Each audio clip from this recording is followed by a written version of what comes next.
After having finished with the quick review series of all the products I flew during my Europe 2019 trip, it is time to start with a short news series, featuring some comparisons.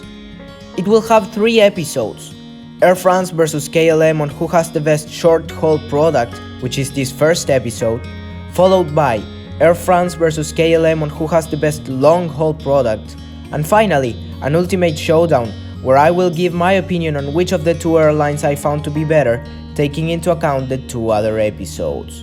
Let's get started.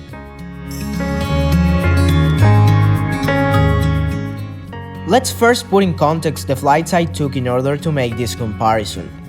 I first flew Air France from Paris Charles de Gaulle Airport to Madrid Barajas on one of their Airbus A319s, and then I flew KLM from Madrid Barajas to Amsterdam Schiphol on one of their 737-800s.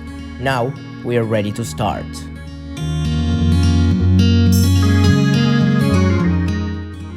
Let's start this comparison by comparing the seats. Legroom on Air France A319 was really tight, while KLM's 737 featured a really decent seat pitch. However, in terms of features, Air France seat had a cup holder and a USB port, while KLM only offered the standard tray table and the seat pocket with no other additional features. After all, the balance is similar between both. Given that this aircraft operates short-haul flights only, Air France seat pitch is not actually so terrible, and the missing features on KLM's seat neither. Let's review the service now, the soft product. On the one hand, Air France served this on an hour-and-a-half morning flight. The snack could be chosen between sweet or salty and came with a drink of your choice. Instead, KLM served lunch on a 2-hour flight. I don't know what Air France service might be at that time of the day, but even though the meal wasn't really good, KLM really surprised me. Not only that, but afterwards, they also served tea or coffee with a muffin. So KLM is definitely taking this one.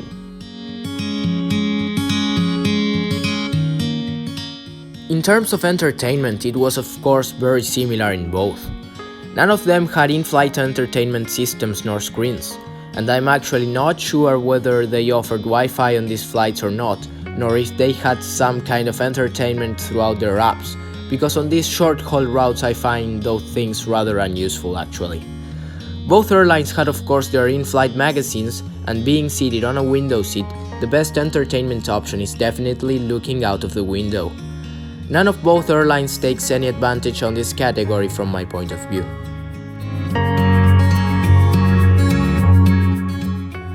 All in all, I wouldn't mind flying any of the 2 airlines again. For these short-haul flights, both seats were okay, though the legroom on Air France's A319 was rather tight. Service was good too in both airlines, but KLM highlight much more with their complete lunch.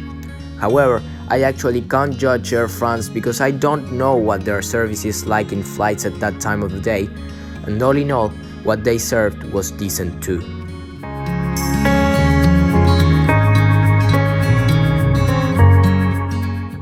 That's all for this first of 3 episodes of this comparison between Air France and KLM.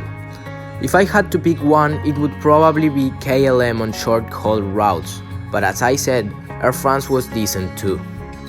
Hope you have enjoyed this video and see you in the next couple of days for the comparison between their long-haul products. Thank you very much for watching until the end, and on to the next one.